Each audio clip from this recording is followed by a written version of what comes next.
Pendidikan Islam Tahun 5. Standard kandungan 1.6 membaca ayat yang mengandungi bacaan hukum mad dua harakat dengan betul dan bertajwid secara beradab dan istiqamah. Standard pembelajaran 1.6.1 membaca kalimah dan potongan ayat yang mengandungi bacaan mad silah qasirah dengan betul dan bertajwid. 1.6.2 mengenal pasti kalimah dan potongan ayat yang mengandungi bacaan mad silah qasirah dengan betul.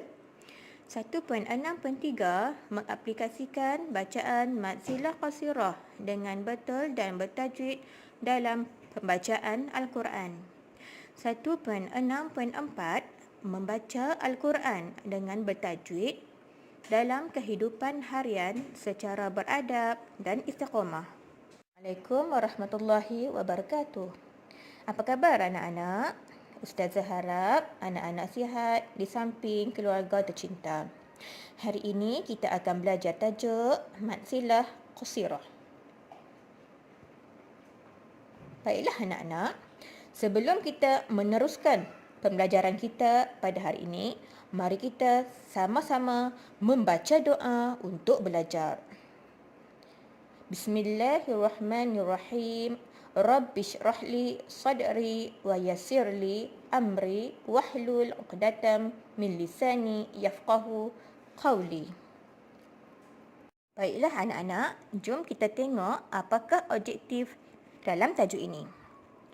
Okey.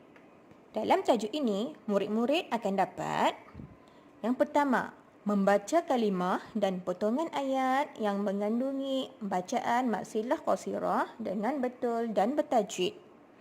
Kedua, mengenal pasti kalimah dan potongan ayat yang mengandungi bacaan mad silah qasirah dengan betul. Dan yang ketiga, mengaplikasikan bacaan mad silah qasirah dengan betul dan bertajwid dalam pembacaan Al-Quran. Nak suka berpantun tak? Jom berpantun bersama Ustazah. Tempat menuntut dipanggil madrasah. Kalau diterjemah, artinya sekolah. Al-Quran adalah kalam Allah. Membacanya adalah satu ibadah. Subhanallah, kata pujian, besarnya ganjaran membaca Al-Quran. Satu huruf diberi satu kebaikan, akan digandakan dengan 10 kali kebaikan. Hebat kan anak-anak? Ganjaran bagi orang-orang yang rajin membaca Al-Quran. Untuk mendapat ganjaran pahala apabila membaca Al-Quran, kita perlulah belajar mendalami ilmu tajwid. Baiklah anak-anak, mari kita lihat apakah pengertian mad silah qasirah. Mad silah qasirah apabila ha dhamir yang berbaris dhammah atau kasrah bertemu dengan huruf berbaris. Sebelumnya juga huruf yang berbaris. Tahukah anak-anak apa itu ha dhamir? Ya, ha dhamir ialah seperti berikut. Lihat pada huruf yang diwarnakan dengan warna merah dan anak-anak boleh juga melihat simbol yang berada di sebelahnya. Adakah anak-anak faham maksud sebelumnya juga huruf yang berbaris? Baiklah, Ustazah akan terangkan di sini. Maksud huruf sebelumnya iaitu huruf ha dhamir. Anak-anak dapat lihat dalam sepotong ayat di atas, ha dhamir berbaris dhammah dan sebelumnya adalah huruf nun yang berbaris. Dan ha dhamir berbaris kasrah dan sebelumnya adalah huruf dal yang berbaris kasrah. Baiklah anak-anak, sekarang kita lihat pada hukum bacaan mad silah qasirah. Mad silah qasirah dibaca pada kadar 2 harakat. Untuk lebih jelas lagi, Ustazah akan terangkan pada contoh bacaan mad silah qasirah selepas ini. Alhamdulillah, kita semua sudah faham maksud mad silah qasirah serta hukum bacaannya. Seterusnya, mari kita baca contoh mad silah qasirah. Contoh mad silah qasirah hak dhamir berbaris dhammah.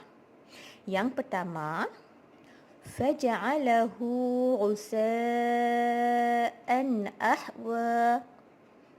Kedua, innahu kana tawwaba. Ketiga, walahu azabun muhin. Dan yang keempat, wa rahmatuhu lakuntum minal khasirin. Seterusnya, contoh mad silah qasirah hak dhamir berbaris kasrah. Pertama, kuntum bihi tukadzibun. Kedua, ahlihi masrura. Ketiga, fa akhraja bihi minas samarat. Keempat, ibadihi wa huwal hakim. Baiklah, anak-anak boleh cuba menjawab latihan 1. Gariskan bacaan mad silah qasirah. Seterusnya, latihan 2. Berikan 6 contoh yang mengandungi mad silah qasirah.